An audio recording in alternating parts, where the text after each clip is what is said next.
Hello बच्चों, आइए आज के सेशन में आप सबका स्वागत है। तो आज के सेशन में हम डिस्कस करने वाले हैं पॉलीहाइड्रोजन यौगिक के, यानी कि जब हमारे यौगिक में यानी कि क्या आपके पास हाइड्रोजन की मात्रा ज्यादा हो।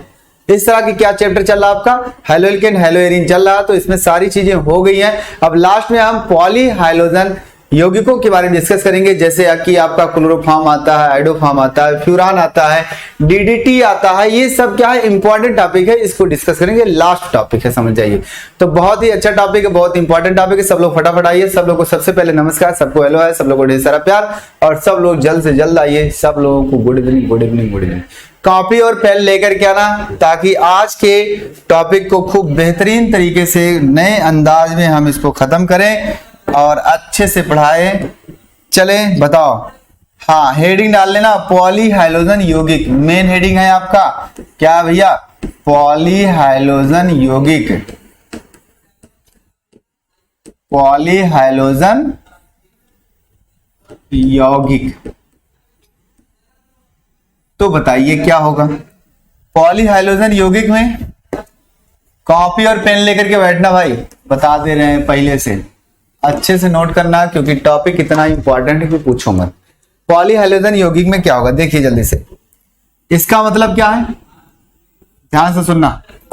क्या होता है पॉलीहाइड्रोजन यौगिक, यानी कि ऐसे हाइलाइट, ऐसे यौगिक जिसमें हाइड्रोजन की मात्रा क्या दो या दो से अधिक हो, एक ना हो। क्या दो या दो से अधिक हो तो क्या उसको क्या कहते हैं, पॉलीहाइड्रोजन यौगिक कहते हैं। या यूं कह सकते हो कि सर दो से अधिक हो, दो से अधिक हो, तीन या तीन से अधिक हो, भाई कह सकते हो। दो से अधिक तो पॉली में आ जाएगा। पॉली माने क्या होता है भैया, बहुलक होता है ना, सीधा सीधा हिंदी है ये, इंग्लिश ही लिखी है, पॉलीहाइड्रोजन यौगिक। इसके बारे में तो सबसे पहले हम किसकी चर्चा करेंगे, डाइक्लोराइड होगा, है ना। किसका, डाइक्लोराइड का चर्चा करेंगे, अर्थात डाई हाइड्रोजन की चर्चा करेंगे हम। और उसके बाद देखते हैं क्या होता है। आओ जल्दी से। और वैसे भी इसी में आ जाएगा, सब कुछ आ जाएगा, परेशान ना हो। अगर लिखना है तो लिख दें, हाँ लिख दे, लिखे, हाँ सर लिख दीजिए। इसकी थ्योरी लिख दीजिए सर, ठीक है। तो लिखो, जिन कार्बनिक यौगिकों में, जिन कार्बनिक यौगिक के अणुओं में, क्या, जिन कार्बनिक यौगिक के अणुओं में, ध्यान से सुनना, अणुओं में क्या, जिन कार्बनिक यौगिक के अणुओं में हाइड्रोजन, क्या भैया, अणुओं में एक से अधिक है, ऐसे लिख दो पहले, या तो एक से अधिक हाइड्रोजन, क्या, हाइड्रोजन परमाणु होते हैं। एक से अधिक हाइड्रोजन परमाणु होते हैं, एक से अधिक हाइड्रोजन परमाणु होते हैं, पॉलीहाइड्रोजन यौगिक कहलाते हैं। क्या, पॉलीहाइड्रोजन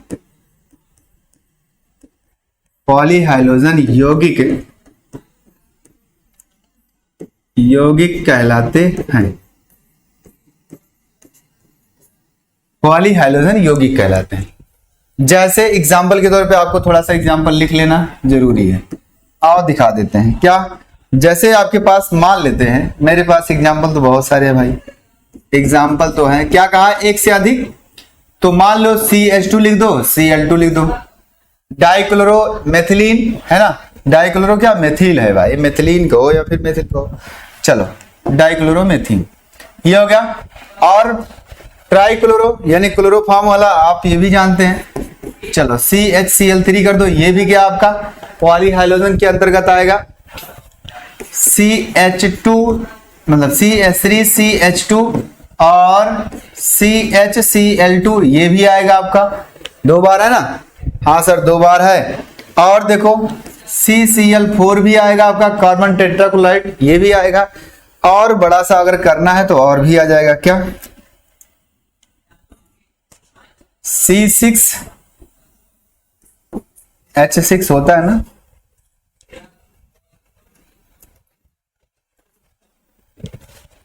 C6H6Cl6, मतलब कहने का कि ये एक प्रकार से इतना बड़ा यौगिक ये होगा। अब आपके दिमाग में आ रहा है सर बेंजीन के साथ C6H6 होता है तो Cl कहां से आ गया? इसकी संरचना मैं बना देता हूं भाई। एक C single bond, 2C single bond, 3C single bond, 6C हो गए।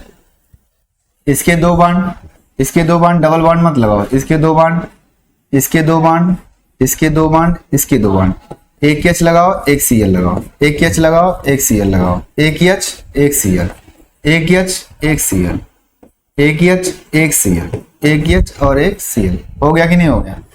बताओ, हुआ ना? हुआ कि नहीं हुआ? हुआ ना? हाँ सर यही है। यानी कि ये भी आपका क्या है? आपका पॉलीहाइड्रोजन है, ये भी पॉलीहाइड्रोजन, ये भी पॉलीहाइड्रोजन, वो भी पॉलीहाइड्रोजन, इतने सब जो हैं वो सब के सब क्या है? पॉलीहाइड्रोजन है। नाम लिखने के लिए आप नाम अपने हिसाब से लिख दीजिए भाई। क्या लिखोगे? हेक्सा, क्या हेक्सा है ना, यानी आप कह सकते हो कि बेंजीन हेक्सा क्लोराइड, ये भी बोल सकते हो। हेक्सेन हेक्सा क्लोराइड बोल सकते हो भाई। सिंगल सिंगल बॉन्ड है, साइक्लोहेक्सेन बोल दो, साइक्लोहेक्सेन बोल दो इसको। चले चले। और अगर बेंजीन हेक्सा क्लोराइड बोलते हो तो आपका शॉर्टकट नाम होता है BHC, इसे भी कहा जाता है बेंजीन हेक्सा क्लोराइड, BHC। चले, चलो इतनी बातें समझ में आ गई। अब हम एक एक टॉपिक करके डिस्कस करेंगे। इसमें भी बहुत सारे टॉपिक हैं, जैसे आपका क्या है? डाइक्लोरोमेथेन का, यानी कि डाइक्लोरोमेथेन सबसे पहले डिस्कस करेंगे। डाइक्लोरोमेथेन, डाइक्लोरोमेथेन में क्या होता है इसके बारे में चर्चा करते हैं सबसे पहले। चले, चलो चलते हैं, ध्यान पूर्वक सुनना, आप परेशान मत होना। इसका स्क्रीनशॉट अगर ले चुके हैं तो मैं आगे चलता हूं। इसमें वही बात बार बार कहेंगे, जिसमें हाइड्रोजन की मात्रा एक से अधिक बार आ गई तो वो पॉलीहाइड्रोजन यौगिक कहलाएगा, है ना। चलो आ जाओ, पहला हेडिंग डालेंगे क्या? डाइक्लोरोमेथेन। क्या डालेंगे हम? पहला हेडिंग डाइक्लोरो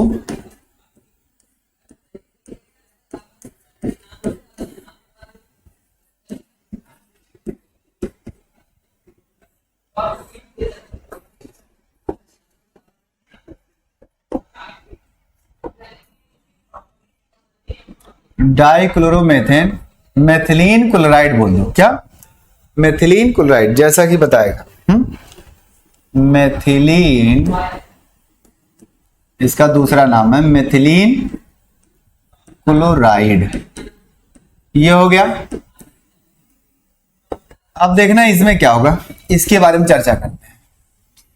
इसके बारे में क्या करेंगे हम? चर्चा करेंगे। सबसे पहले डाइक्लोरोमेथेन कैसे बनेगा आपको पहले ये सीखना है ना।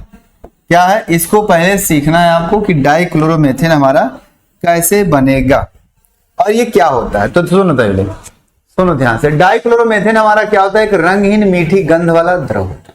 क्या? एक रंगहीन मीठी गंध वाला, ये एक प्रकार का क्या है आपका? मीठी गंध वाला क्या भैया? द्रव है। तो नोट कर लेना कि क्या डाइक्लोरोमेथेन अथवा मेथिलीन क्लोराइड एक प्रकार का क्या है? रंगहीन मीठी गंध वाला द्रव है। बस पहले ये बात लिख लेना भाई, पहले ये बात तो लिखनी ही पड़ेगी, है ना। पहले इतनी बात तो लिखनी ही पड़ेगी भाई। चलो क्या हो गया? डाइक्लोरो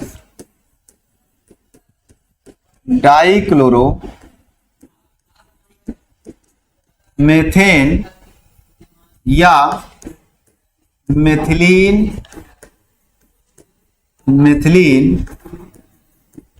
क्लोराइड एक रंगहीन, कैसा? रंगहीन मीठी गंध वाला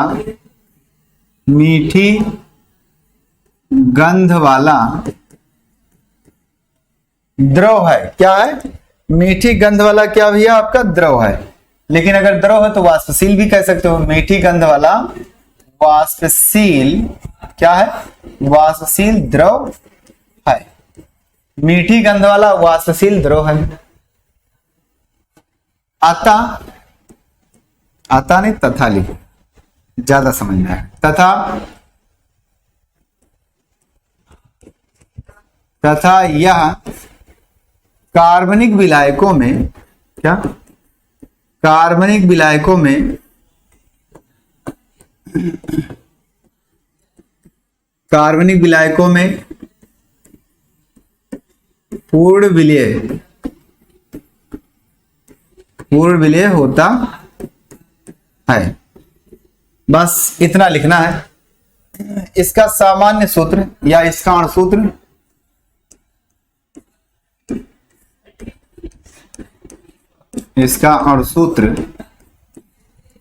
CH2Cl2, ये डाइक्लोरोमेथेन, बस और कुछ नहीं। 2 बार क्लोरीन है, डाइक्लोरोमेथेन या फिर मिथिलीन क्लोराइड, ये हो गया। यानी कहने का मतलब है कि सबसे पहले हमने मिथिलीन क्लोराइड के बारे में जाना, डाइक्लोरोमेथेन के बारे में समझा कि ये क्या है। तो ये क्या है, एक प्रकार का क्या है आपका रंगहीन मीठी गंध वाला वाष्पशील द्रव है।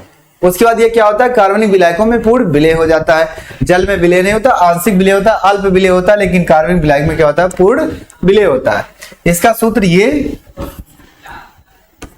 होता है, ये आ गया। अब इसको बनाने की विधि क्या, अब इसको क्या करेंगे हम, बनाने की विधि फटाक से तुरंत बनाने की विधि देख लो। बनाने की विधि में देख लो भाई, क्या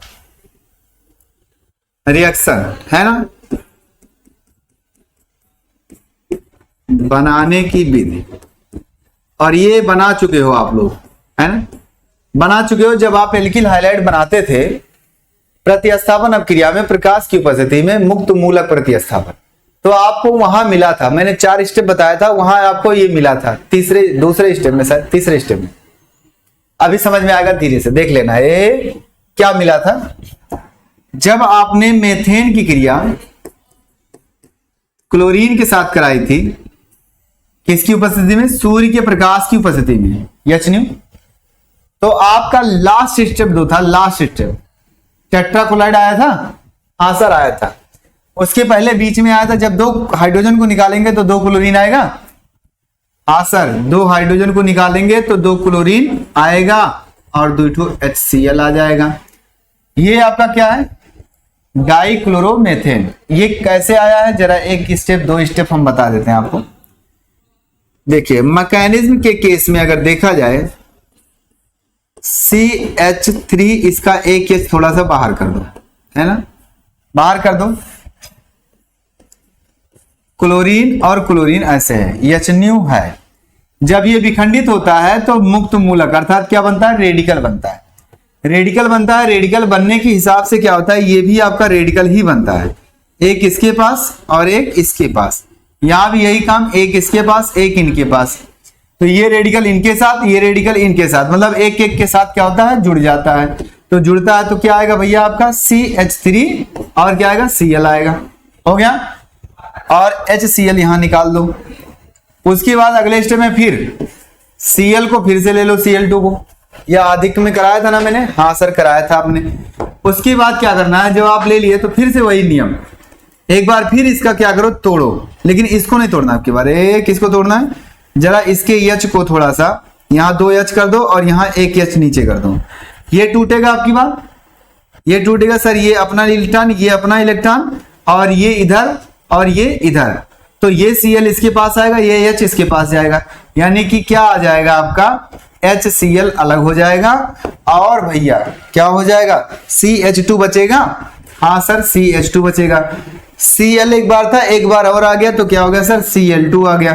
तो ये आया कि नहीं आया, और 2 बार HCl निकला कि नहीं निकला, निकला।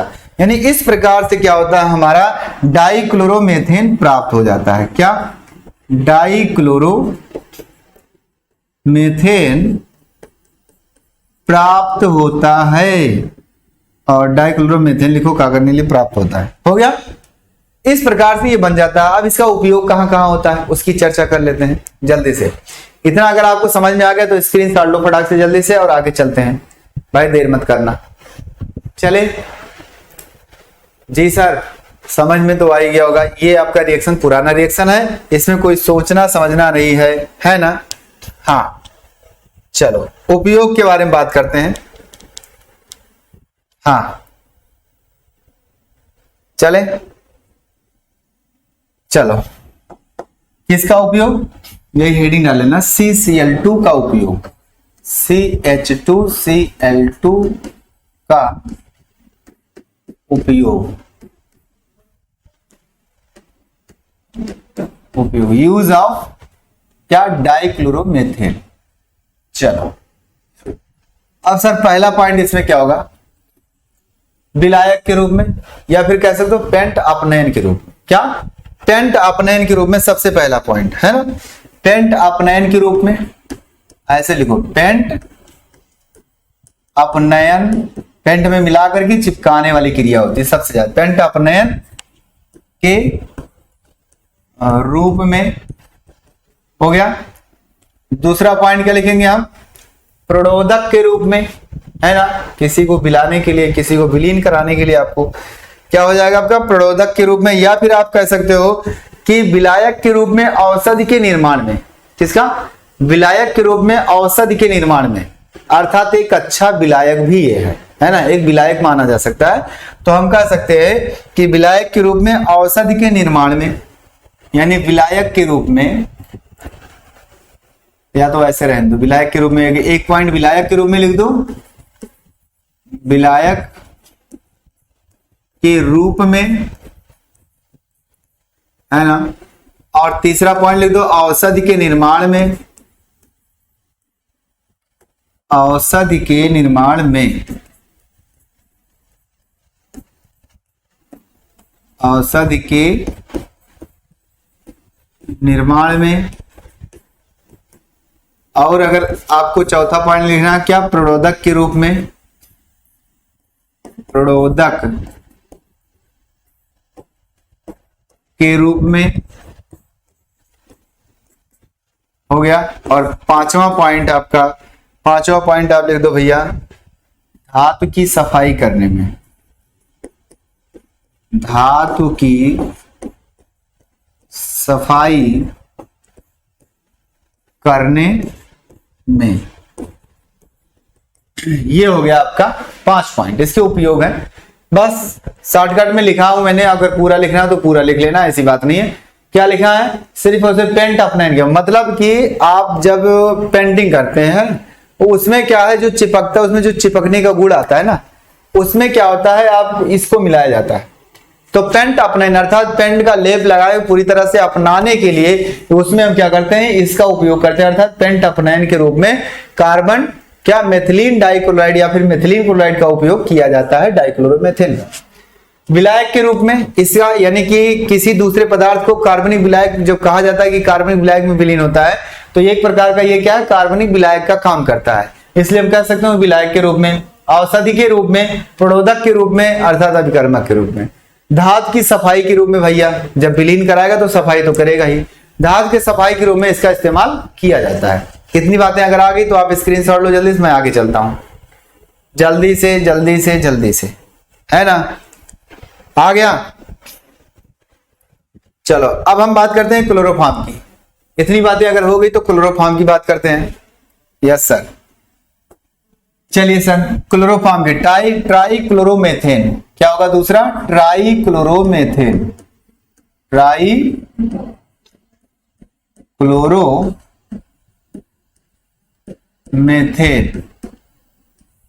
जिसे कहा जाता है क्लोरोफॉर्म।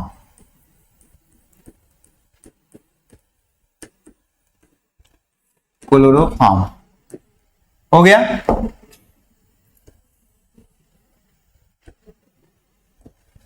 क्लोरोफॉर्म है, अब क्लोरोफॉर्म की चर्चा करते हैं, देखते हैं क्या होता है क्लोरोफॉर्म में। सबसे पहले क्या है क्लोरोफॉर्म, आप तो इसको जानते हैं, भली बात जानते हैं, बहुत बचपन से सुनते आ रहे हैं इसके बारे में कि सर क्लोरोफॉर्म है ना। चले, हाँ जल्दी बताइए। जी सर, कुछ है नहीं सर इसमें, ये तो पुरानी बातें हैं, इसको तो हम जानते हैं तो कोई बात नहीं, आ जाओ, लेकिन चर्चा करते हैं बनाने की विधि और थोड़ा सा इसके बारे में चर्चा कर लेते हैं। क्लोरोफॉर्म क्या आपका, मेथेन का जो ट्राई क्लोरो भी उत्पन्न होगा वो क्या होगा, क्लोरोफॉर्म। बस सीधा है ना, सीधा, लेकिन और भी कुछ बोलना है तो और भी कुछ बोल सकते हो, है ना। हाँ, क्या है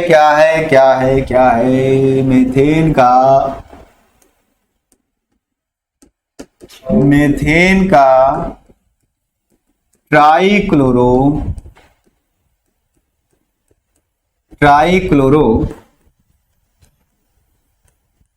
व्युत्पन्न, मेथेन का ट्राइक्लोरो व्युत्पन्न क्लोरोफॉर्म कहलाता है। क्लोरोफॉर्म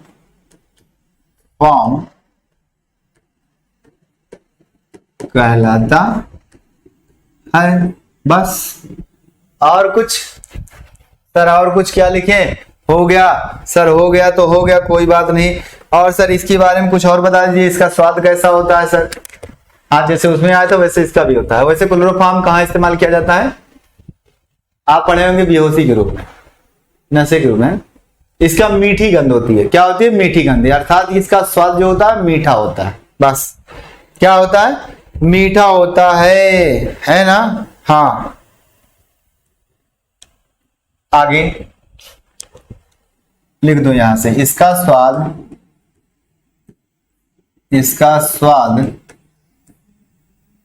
स्वाद भैया क्या होता है? मीठा। इसका स्वाद मीठा होता है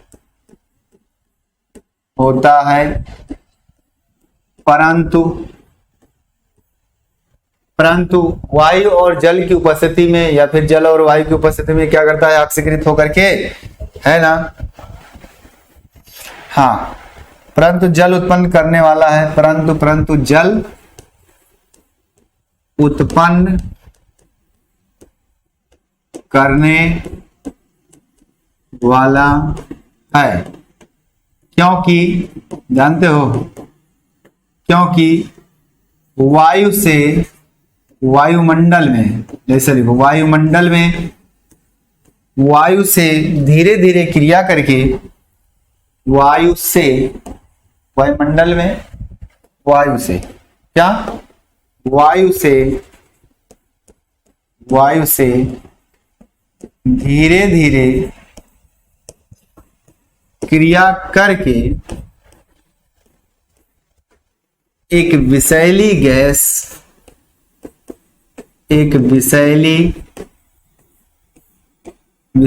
गैस फास्जीन, ऐसे लिखो, फास्जीन ब्रैकेट में, फास्जीन विषैली गैस बनाती है। जो जानलेवा होता है भाई विषैली गैस, जहरीली गैस, एक प्रकार की फास्जीन इसलिए कहा जाता है कि क्लोरोफॉर्म को नीली बोतल में रखा जाता है, खुला नहीं रखा जाता, बंद करके अंधेरे में रखा जाता है। ये क्रिया होती है। अब बनाने की विधि की बात करते हैं, लेकिन नहीं, इसके पहले इसका सूत्र क्या होगा? इसका रासायनिक सूत्र,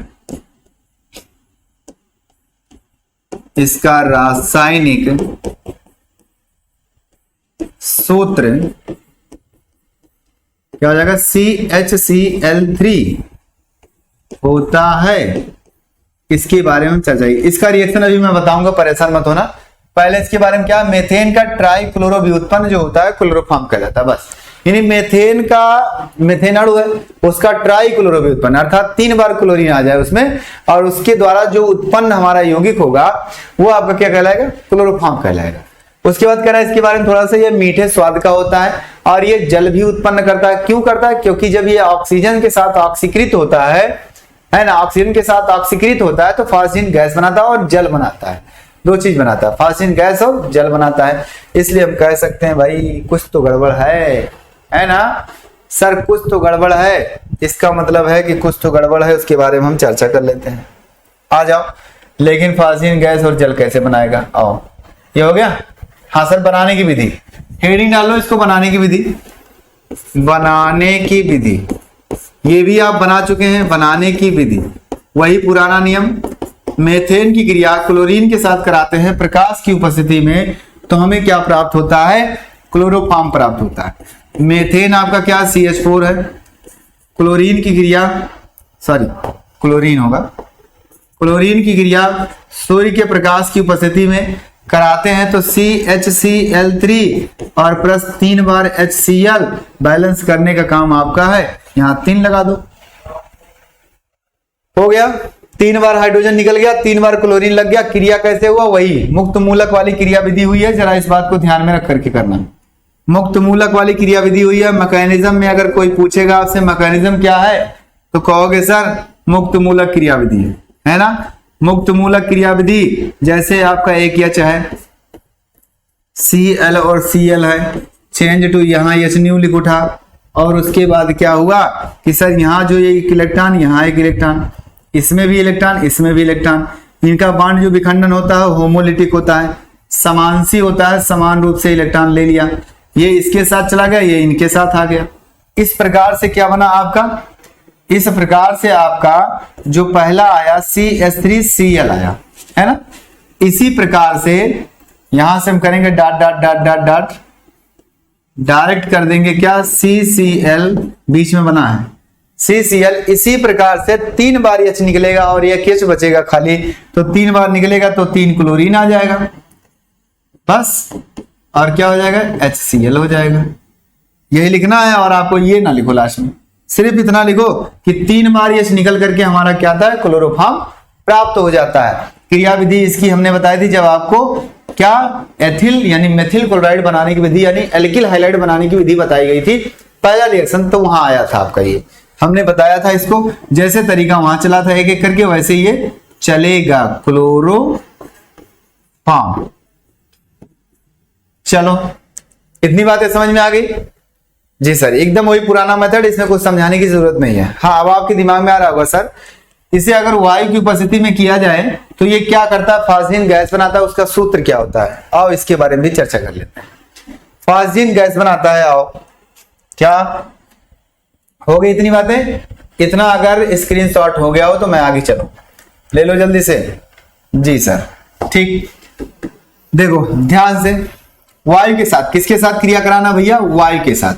मैंने क्या कहा, क्लोरोफॉर्म होगा, सॉरी क्या लिख रहा हूं भाई, वायु के साथ क्रिया कराना है, किसके साथ भैया, सूर्य के प्रकाश की उपस्थिति में, CHCl3 प्लस वायु के साथ सूर्य का प्रकाश, और वायु यहां भी लिख दो, वायु के खुले वायुमंडल में छोड़ दिया गया है, तो जब छोड़ दिया गया तो फास्जीन गैस बनाता है। फास्जीन गैस में क्या होता है, COCl2 होता है, क्या होता है, COCl2 और प्लस HCl, 2 बार Cl निकला नहीं, 1 बार Cl निकला, COCl2 ये हो गया, यानी एक H निकला एक Cl निकला। इस तरह से ये फास्जीन गैस, अर्थात यही हमारा क्या है, कार्बोनिल क्लोराइड है, सीधा सीधा इसको कह सकते हो कार्बोनिल क्लोराइड, और इसी का दूसरा नाम है फास्जीन गैस।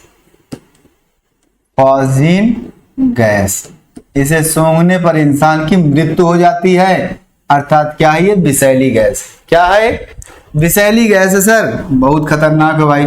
अब आप सोचोगे कहीं इसको मिल जाता तो वायुमंडल में हम छोड़ देते, है ना, और छोड़ देते पूरा देश बर्बाद हो जाता। नहीं, ऐसा मत करना, विषैली गैस ऐसा नहीं करना चाहिए, है ना। तो क्या हुआ कि हमारा क्लोरोफॉर्म अगर वायु के साथ क्रिया किया तो फास्जीन गैस बनाया। यही कारण है, ऐसे लिख देना, यही कारण है कि क्लोरोफॉर्म को नीली बोतल में रखा जाता है। क्या, यही कारण है कि क्लोरोफॉर्म को नीली बोतल में रखा जाता है। अतः यही कारण है कि, यही कारण है कि CHCl3 यानी क्लोरोफॉर्म को, है ना, नीली बोतल में, नीली बोतल में अंधेरे में रखा जाता है, अंधेरे में रखा जाता है। बस इतना ही कहना था आपको। अगर आपसे अब सवाल बनेगा जब कि क्लोरोफॉर्म को नीली बोतल में क्यों रखा जाता है, तो सीधे बोल देना क्योंकि क्लोरोफॉर्म को जब खुले वातावरण में या फिर प्रकाश की उपस्थिति में वायु के साथ क्रिया कर करके वो फास्जीन गैस बना लेता है, और फास्जीन गैस जो कि विषैली गैस होती है, इसलिए इसे नीली बोतल में अंधेरे में रखा जाता है। बस, और ये रिएक्शन दे देना, आप आराम से दे देना। ये आपका क्या, क्लोरोफॉर्म है।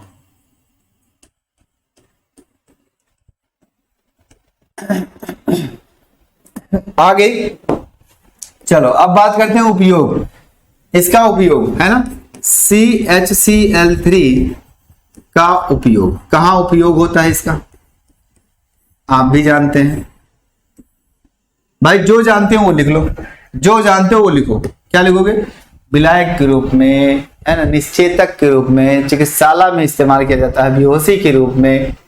भाई अच्छा है ना, पहले किया जाता लेकिन अब नहीं किया जाता, परेशान मत होना। अब आयोडीन युक्त पदार्थ को किया जाता है जिसमें कुछ देर बाद होश आ जाती है, नहीं तो इसका कर देंगे भैया तो दिक्कत हो जाएगी। हाँ चल लिखें, लिख लो सर। पहला क्या? चिकित्सा में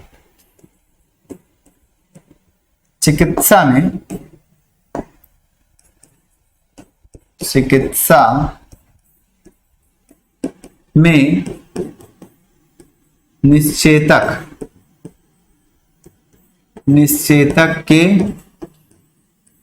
रूप में किया जाता था। यूं समझ लेना, नहीं पता चले अभी भी किया जाता है सर।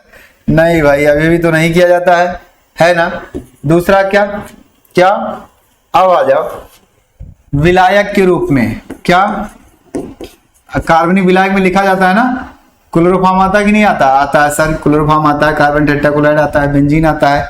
विलायक के रूप में, लेकिन किसको? वसा, तेल, रेजिन, ऐसे लिख लो। वसा, तेल तथा रेजिन के, मतलब बड़ा सा जो बहुलक वाले होंगे, है ना, बहुलक वाले जो होंगे हमारे यौगिक, उसको गलाने में, उसको विलायक के रूप में इसका इस्तेमाल किया जाता है। इस बात को ध्यान देना। वसा, अच्छा वसा, तेल, रेजिन। और एक चीज और लिख लो एक तो। क्या? तथा रबर, बहुलक है ना, इत्यादि। ये हो गया। आगे फिर बात करेंगे सर, तीसरा क्या होगा सर, है ना। अरे भाई तीसरा क्या होगा आपका? वही है, उपयोग बनाने में, क्लोरोफिल बनाने में, है ना। क्लोरोफॉर्म तो बना ही है, फार्जिन गैस बनाने में, ये सब बनाने में किया जाता है। आप ऐसे लिख सकते हो, जो बनाए हो उसको आप लिख सकते हो, है ना। क्या? क्लोरोफिल, और क्या भैया आपका? क्लोरीटोन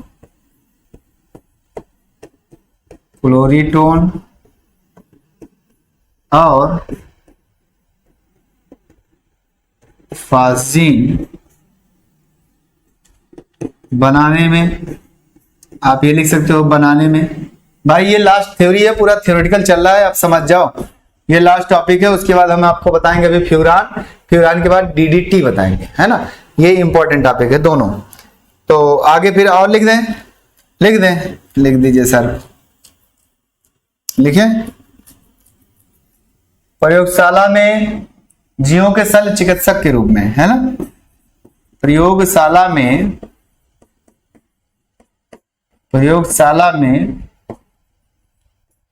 जीवों के शल्य चिकित्सक के रूप में, है ना, या शल्य परीक्षण के रूप में आप कह सकते हो, शल्य संरक्षण के रूप में, भाई सुरक्षित के रूप में, शल्य संरक्षण मतलब उनको सुरक्षित रखने के लिए, संरक्षण के रूप में ये होता है, शल्य संरक्षण के रूप में। और अगला आपका लास्ट पॉइंट अगर आप लिखना चाहते हो तो सर औषधि के निर्माण में, बस, है ना, औषधियों के निर्माण में भैया, दवा बनाने में भाई, तभी तो बेहोश होता है आदमी, उसमें मिलाई जाती है थोड़ी सी मात्रा। औषधियों के और शून्य के रूप में, शून्य करने की वाली दवा जो होती है उसमें औषधियों के निर्माण में, ये हो गया आपका क्लोरोफॉर्म के उपयोग। अब बताओ क्या आपको समझ में आया? देखो मैं फिर से बता देता हूं। पहला आपका क्या है? पहला लिखा हुआ है चिकित्सा में क्या निश्चेतक के रूप में किया जाता था। ये लिखना, अगर आपको पूरा लिखना होगा तो लिखना कि पहले चिकित्सा में निश्चेतक के रूप में इसका इस्तेमाल किया जाता था, परंतु अधिक हानिकारक होने की वजह से अब नहीं किया जाता है, क्योंकि वायु के साथ क्रिया करके शरीर में हमारे फास्जिन गैस बनाता है, जिससे इंसान की मृत्यु हो जाती थी। अतः इससे बचाव के लिए हम आयोडीन का इस्तेमाल करते हैं। तो क्या होगा आगे? विलायक के रूप में, किसके किसके विलायक में? तेल, वसा, तेल, रेजिन, रबड़, यानी बहुलक जो होगा हमारे पास, बड़े बड़े यौगिक, वो जो जल में ना विलीन होते होंगे उनको मिलाने के लिए क्या क्लोरोफॉर्म का इस्तेमाल किया जाता है। ये क्लोरोफॉर्म क्या करेगा, इन सबको गला देगा, विलीन कर लेगा अपने आप में। क्लोरोफिल, क्लोरीटोन और क्या है आपका फास्जिन गैस, ये तो 2 चीज पौधों में पाया जाता है, बाकी ये तो हमारे वायुमंडल में आ गया। तो इसको बनाने में क्लोरोफॉर्म का इस्तेमाल किया जाता है। आगे प्रयोगशाला में जीवों के शल्य संरक्षण के, मतलब जीवों की जो अस्थियां होती हैं या जो भी पार्ट होते हैं उसको सुरक्षित रखने के लिए, संरक्षित रखने के लिए प्रयोगशाला में इसका इस्तेमाल लिक्विड के रूप में किया जाता है। उसके बाद फिर कह रहा है औषधियों के निर्माण में भाई क्लोरोफॉर्म का इस्तेमाल औषधि यानी दवा ववा बनाने में भी किया जाता है। दवा कौन सी बनती है सर बता दीजिए। दवा आपकी बनती है जैसे मान लेते हैं आपको नींद की दवा हो गई है ना, शरीर को सुन्न करने के लिए अर्थात बॉडी को, उसकी दवा हो गई। मतलब बहुत सारे दवाइयां ऐसे हैं जो कि आपके शरीर को एक प्रकार से रिलैक्स प्रदान करने के लिए जो भी दवाई है उसमें इस्तेमाल किया जाता है इसका। आगे चलो, आगे अब बात करते हैं फ्यूरान की। किसकी बात करेंगे हम, फ्यूरान की बात करेंगे। फटाफट आना, देर मत करना, है ना। सर किसकी बात करें, फ्यूरान की। तो सर फ्यूरान क्या होता है, आ जाओ चर्चा कर लो थोड़ा सा, फ्यूरान भी देख लो। हो गया, फ्यूरान का मतलब फ्रेयान यार। अगला हेडिंग डालेंगे क्या भैया, क्या डालेंगे, डाइफ्लोरोमेथेन। तीसरा डाइफ्लोरोमेथेन,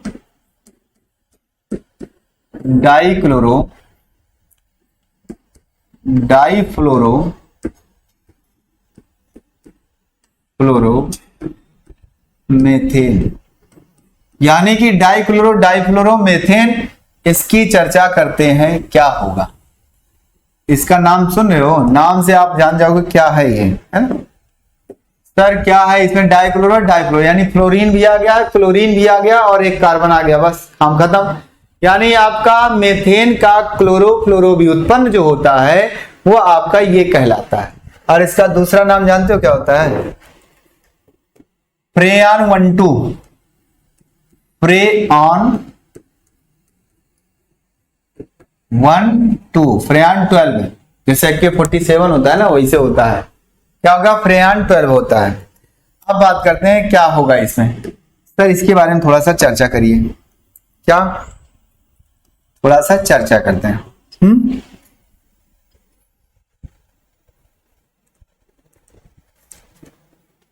अगर मेथेन लिखा है तो हम क्या लिखेंगे, मेथेन के क्लोरो व्युत्पन्न आपके क्या कहलाएंगे, फ्रेयान कहलाएंगे। मेथेन के क्लोरो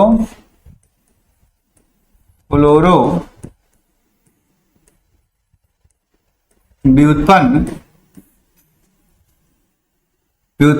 फ्रेयान कहलाते हैं। फ्रेयान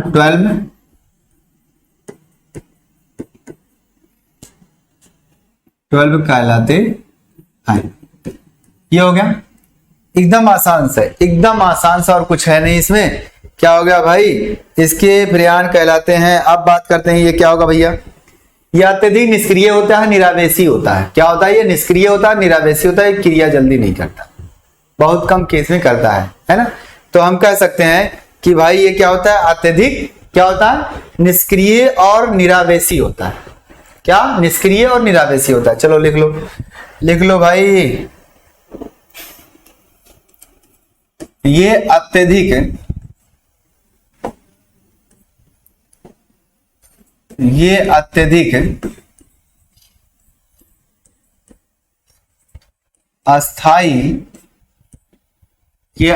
अस्थाई कामा निष्क्रिय,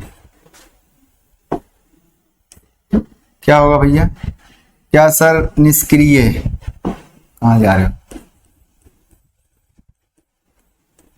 निष्क्रिय और निरावेशी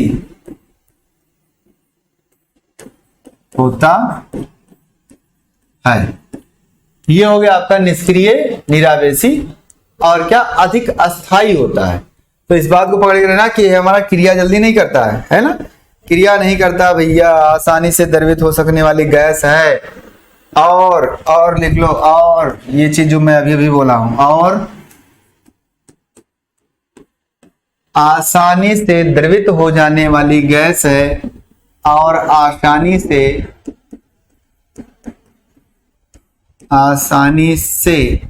क्या, आसानी से द्रवित, हाँ आसानी से द्रवित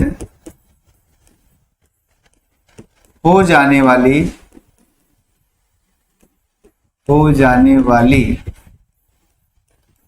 गैस है, आसानी से द्रवित हो जाने वाली गैस है। इसका रासायनिक सूत्र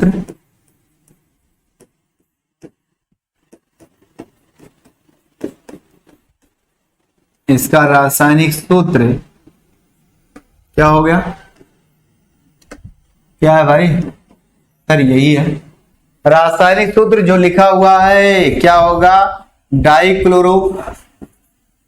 डाइफ्लोरोमेथेन होता है, यानी CCl2F2 होता है। अब आओ इसके बनाने की बात करते हैं, बनाने की विधि है। क्या बात करेंगे सर, बनाने की विधि, जल्दी से बनाने की विधि, ध्यान से सुनना। बनाने की विधि में क्या करना है, क्या कहा गया, क्लोरोफ्लोरो भी उत्पन्न कहा गया है। अब आप HF से क्रिया करा दो, कार्बन टेट्राक्लोराइड की, या फिर SBI से, है ना, क्या एंटीमनी से आप क्रिया करा देते हो। तो क्रिया कराने के लिए क्या है, आप टेट्राक्लोरो जो आपका है टेट्राक्लोरोमेथेन की क्रिया आप HF के साथ भी करा सकते हो, एंटीमनी फ्लोराइड के साथ भी करा सकते हैं। कराने के बाद हमें क्या प्राप्त होता है, फ्रेयान प्राप्त हो जाता है। इन दोनों रिएक्शन की चर्चा करते हैं। तो इसके बारे में पहले थोड़ा सा मैं बता दूं, आपको कुछ कंफ्यूजन हो रहा होगा। मेथेन के क्लोरोफ्लोरो भी, अर्थात मेथेन का क्लोरो भी रहेगा, उसमें फ्लोरो भी रहेगा, अर्थात क्लोरीन भी रहेगा, फ्लोरीन भी रहेगा, दोनों चीज रहेगा। उसके द्वारा जो आपका यौगिक प्राप्त होगा, उत्पन्न होगा, उसी यौगिक को फ्रेयान 12 कहते हैं। क्या फ्रेयान 12 कहते हैं, या फिर कह सकते हो क्लोरोफ्लोरो डाइफ्लोरो मेथेन कहते हैं या कहलाते हैं। ये क्या, ये अत्यधिक अस्थाई, मतलब ये जो हमारा होता है अत्यधिक अस्थाई होता है, निष्क्रिय होता है। जब अस्थाई होगा तो निष्क्रिय भी होगा, वो क्रिया नहीं करेगा जल्दी। निरावेशी होता है, किसी के साथ कुछ काम करने वाला नहीं होता है ना। आगे फिर कह रहा, और आसानी से द्रवित हो जाने वाला गैस है, यानी एक प्रकार से ये गैस है, लेकिन आसानी से इसे हम द्रवित कर सकते हैं, यानी कि तापमान हमें ज्यादा घटाना नहीं पड़ेगा, ना तो हमको बहुत प्रेशर देना पड़ेगा। इसे आसानी से एक बॉटल में पैक करेंगे, वो धीरे धीरे अपने आप क्या होगा, द्रवित हो जाता है। इसलिए हम कह सकते हैं कि भैया ये क्रिया किसी से नहीं करता, ये अपने आप में स्थिर होता चला जाता है, जिसके कारण द्रव बन जाएगा।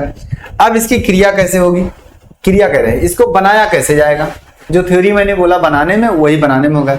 इतनी बातें अगर आपको समझ में आ गई तो अब बनाने की बात करते हैं। चलो देखते हैं। अगर पहला रिएक्शन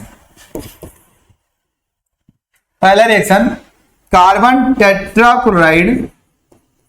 टेट्राक्लोराइड की क्रिया हाइड्रोजन फ्लोराइड के साथ, क्या कहा मैंने, हाइड्रोजन फ्लोराइड के साथ, है ना। बात को समझने की कोशिश करना। जब क्या है, हाँ, जब एंटीमनी ट्राइक्लोराइड SbCl3 के साथ, है ना, किसके भैया, SbCl3 के साथ क्रिया उपस्थिति में क्रिया कराते हैं, इसकी उपस्थिति में इसकी क्रिया होती है। क्या बनता है आपका, CCl2 और F रहेगा ना अगली बार, और F2। और कुछ बनेगा, बताओ, और कुछ बनेगा तो बना दो भाई। यहां H है, H निकला होगा तो सर HCl बनेगा। क्या बनेगा सर, HCl, क्योंकि यहां से Cl कम हो गया है। कितनी बार, 2 बार यहां कर दो और 2 यहां कर दो। 2 क्लोरीन बराबर 4 क्लोरीन, 2 फ्लोरीन बराबर 2 हाइड्रोजन बराबर कार्बन हो गया, यानी फ्रेयान 12। अब इसका नाम फ्रेयान 12 क्यों पड़ा, ये भी बात एक बनती है। सवाल आपके दिमाग में उठ रहा होगा, सर फ्रेयान 12 क्यों बना है, सर 22 बन जाना चाहिए। 12 का मतलब होता है पहला नंबर कार्बन को डिनोट करता है और दूसरा नंबर हाइड्रोजन को डिनोट करता है। क्या, पहला नंबर कार्बन को डिनोट किया और दूसरा नंबर हाइड्रोजन को, तो हाइड्रोजन इसमें कितने प्रकार के हैं, 2 प्रकार के। कार्बन कितना है, 1 है सिर्फ, बस इसलिए उसे फ्रेयान 12 कहा गया है। ये मत कहना सर फ्रेयान 1 2 2 122 लिख दें सर, नहीं 122 नहीं लिखना है। ये हो गया आपका दूसरी क्रिया। दूसरा रिएक्शन, अगर हम कार्बन टेट्राक्लोराइड की क्रिया एंटीमनी फ्लोराइड के साथ कराइए SbF, हो गया सर। ये कितना रहेगा सर, 3 रहेगा या 2 रहेगा, है ना सर? 3 रहेगा 2 रहेगा भाई, जिसकी वैलेंसी इसकी कितनी है, यहाँ 3 है, यानी कि ये आप किसके, नेपाल पाकिस्तान ऑस्ट्रेलिया सब भिखारी अर्थात नाइट्रोजन परिवार का है, तो ये 5 वैलेंसी भी बनाएगा, इसलिए यहाँ 3 वैलेंसी वाला रखो। और भैया और क्या करोगे, यहाँ आप क्या करोगे, 5 वैलेंसी वाला रखोगे, हो गया। यानी एंटीमनी पेंटाक्लोराइड और यहाँ एंटीमनी ट्राइक्लोराइड की उपस्थिति में HF के साथ क्रिया हुआ है, और यहाँ क्या होगा, एंटीमनी पेंटाक्लोराइड की उपस्थिति में एंटीमनी ट्राइफ्लोराइड के साथ क्रिया हुआ है, तब जाकर के हमें क्या बना, CCl2 और F2 फ्रेयान 12, और यहां से फिर क्या निकला, SbCl3। बैलेंस करो, बैलेंस करने का आपका काम है, बैलेंस कर दो। ये 3 क्यों बनाया, क्योंकि उसकी बैलेंसी भैया 3 होगी और या तो फिर 5 ही होगी, उसके हिसाब से आपको बैलेंस कर देना है। करो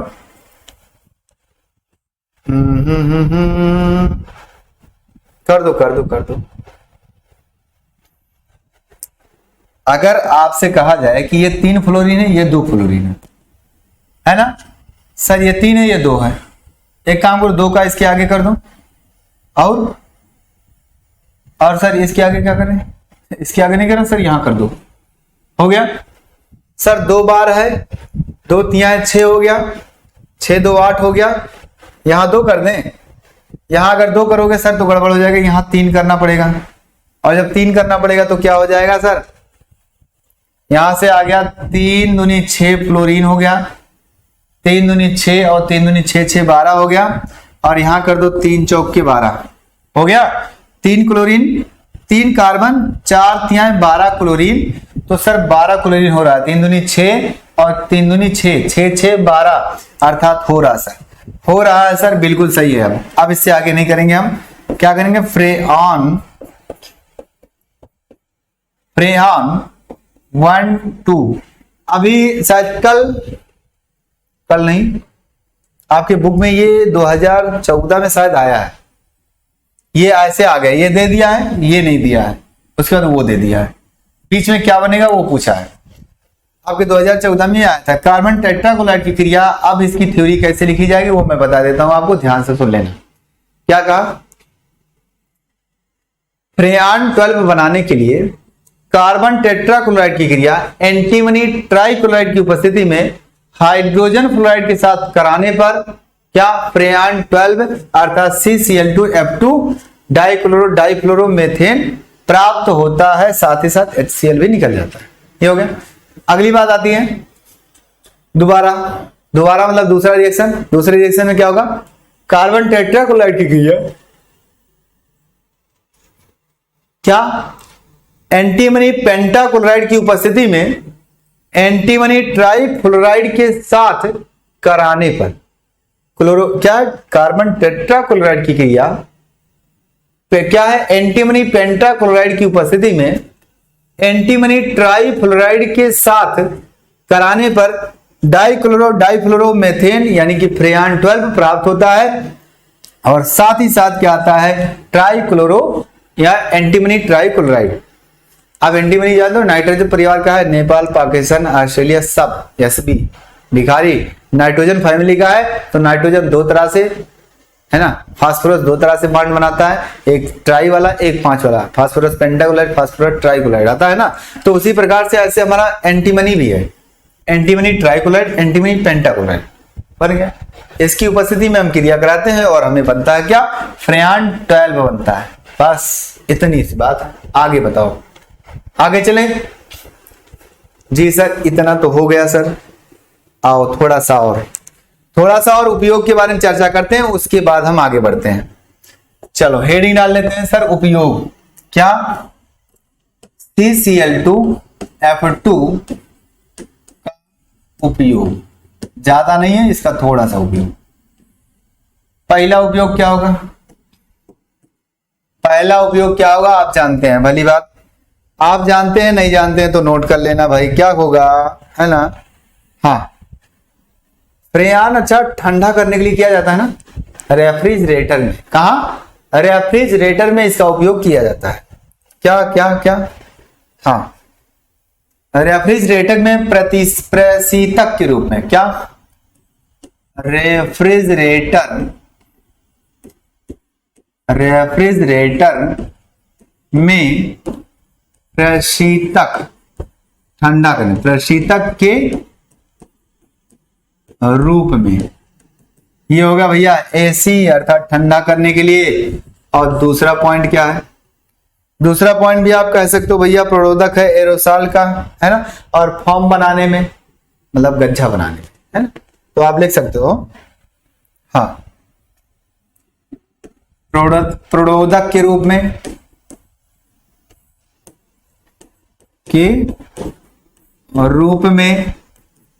और आप लिख सकते हो तीसरा पॉइंट। मैं क्या लिख रहा हूं? तीसरा पॉइंट क्या लिखोगे? एरोसॉल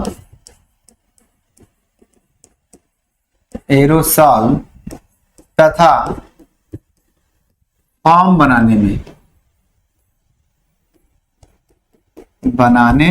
में गज्जा, जो है गज्जा वही है। बस ये 3 पॉइंट इसके होंगे, बहुत इंपॉर्टेंट, और उससे ज्यादा नहीं। यानी फ्रेयान का आपसे न्यूमेरिकल पूछा गया था 2014 में कई बार। थ्योरी कभी कभी पूछ लेता कि फ्रेयान 12 किसे कहते हैं, रासायनिक समीकरण दीजिए, बनाने की विधि क्या होती है, तो आपको देना पड़ेगा। इसका उपयोग बहुत रेयर केस में पूछता है, लेकिन आपको पढ़ना जरूरी है। कहीं कंपटीशन में ऑप्शनल में पूछ लिया कि उपयोग किया जाता है ना, तो किया जाता है, किसमें किया जाएगा भैया? क्या है आपका?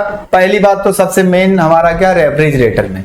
अगर आपसे ये सवाल बनता है कि रेफ्रिज यानी फ्रिज में कौन सी गैस का इस्तेमाल किया जाता है भैया ठंडे होने के लिए, तो क्या कहोगे सर? फ्रेयान होता है, बस, है ना। प्रशीतक यानी ठंडे के रूप में, ठंडा करने के लिए रेफ्रिजरेटर में इस गैस का इस्तेमाल किया जाता है। प्रोरोधक के रूप में फिर वही बात आ गई भैया, क्रिया कराने के लिए किसी के साथ। आगे एरोसॉल तथा फॉर्म बनाने में, गज्जा बनाने में, एरोसॉल बनाने में, हो गया। अब हमारा लास्ट टॉपिक है क्या? डीडीटी। क्या? डीडीटी बहुत इंपॉर्टेंट है, ये हर बार लगभग आ ही जाता है। तो ये कहने का मतलब क्या? डाइक्लोरो डाइफेनिल ट्राइक्लोरोएथेन, ये डीडीटी का पूरा नाम है। तो इसके बारे में चर्चा करते हैं, आ जाओ। स्क्रीनशॉट अगर हो गया है तो मैं चलता हूं क्या भैया, डीडीटी के बारे में अब चर्चा करेंगे। डीडीटी, डाइक्लोरो, क्या? डाइमेथिल डाइफेनिल है ना, नहीं, डाइक्लोरो डाइमेथिल ट्राइक्लोरोएथेन, हाँ यही बात है, यही है। डाइक्लोरो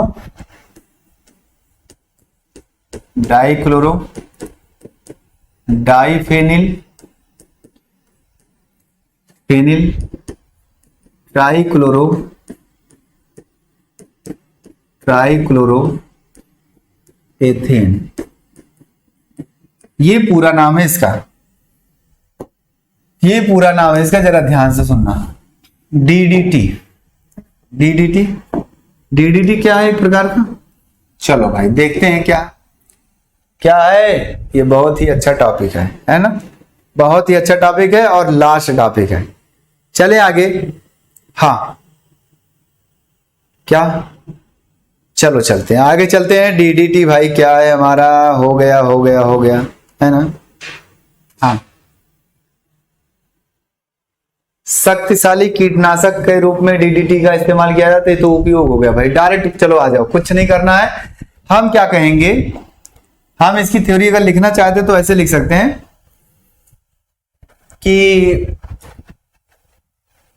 क्लोरल और क्लोरोबेंजीन का जो व्युत्पन्न होगा वो डीडीटी होता है। क्लोरल और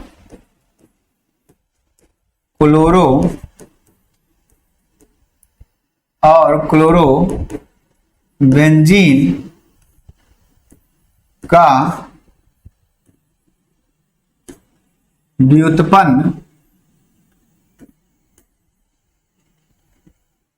व्युत्पन्न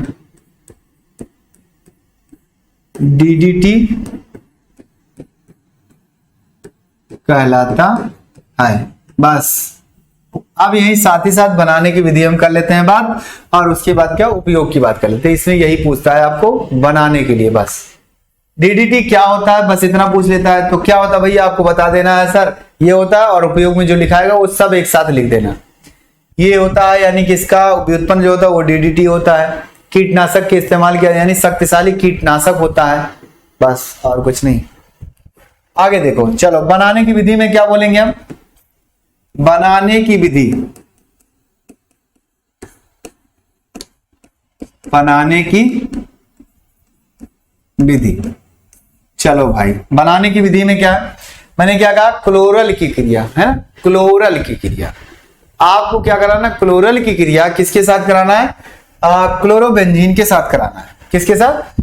अब सर क्लोरल क्या होता है, तो क्लोरल के बारे में क्या, CCl3CHO होता है। क्या होता है, CCl3CHO होता है। थ्योरी लिखना पड़ेगा, लिख देते हैं भाई। क्लोरल की क्रिया क्या सर, क्लोरल की क्रिया, क्लोरल,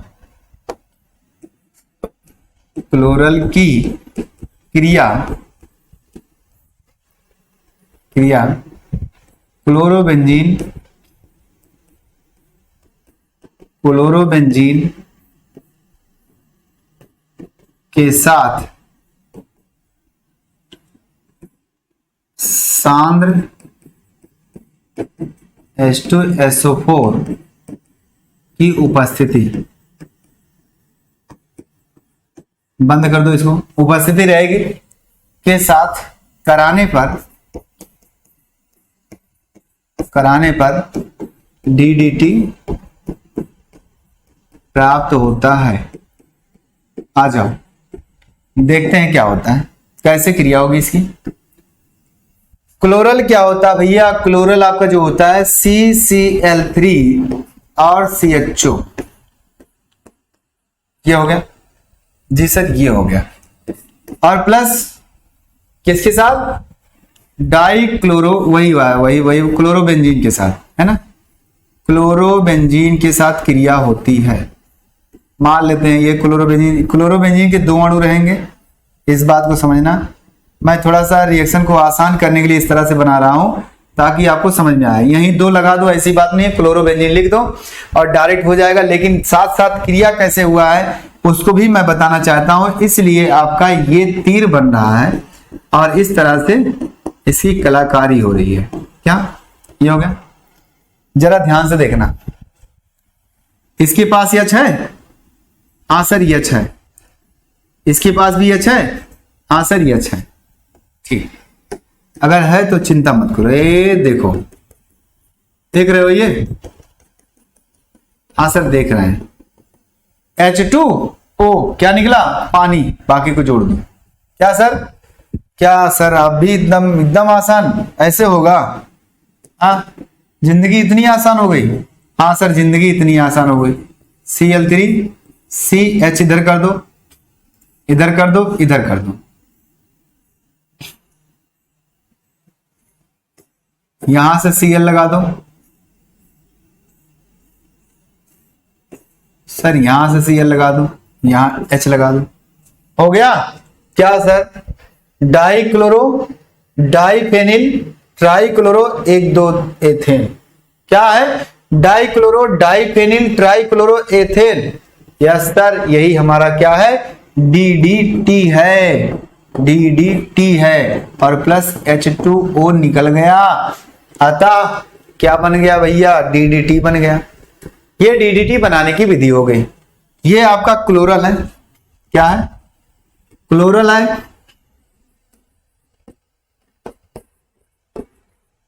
क्लोरल, और ये आपका क्या है, क्लोरोबेंजीन।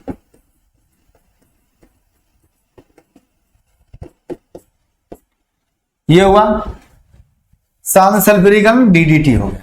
अच्छा इसका और कुछ नाम लिखना चाहते हो, और भी लिख सकते हो, पैरा 20 लिख सकते हो, 20 है ना, हाँ लिख सकते हो, डाइफेनिल लिख सकते हो, उसके बाद क्या लिख सकते हो, ट्राई 1,1,1,1 ट्राइक्लोरोएथेन लिख सकते हो, बस और कुछ नहीं। आया समझ में, जल्दी बताओ क्या इतनी बातें समझ में आ गई, जल्दी से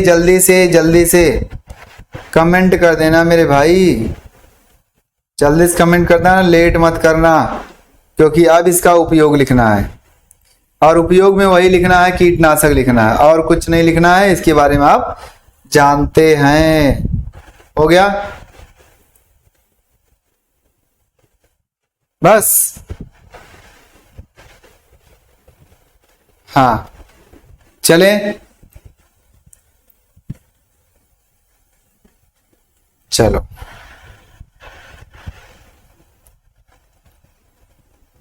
चले आगे। जी सर,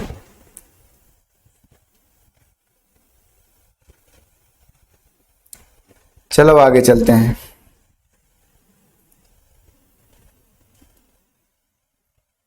सर उपयोग में क्या लिखें?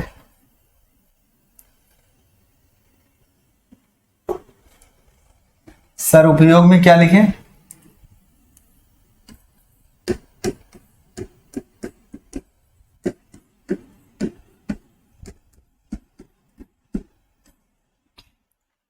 इसमें सिर्फ और सिर्फ एक शक्तिशाली कीटनाशक के रूप में। क्या? शक्तिशाली कीटनाशक के रूप में।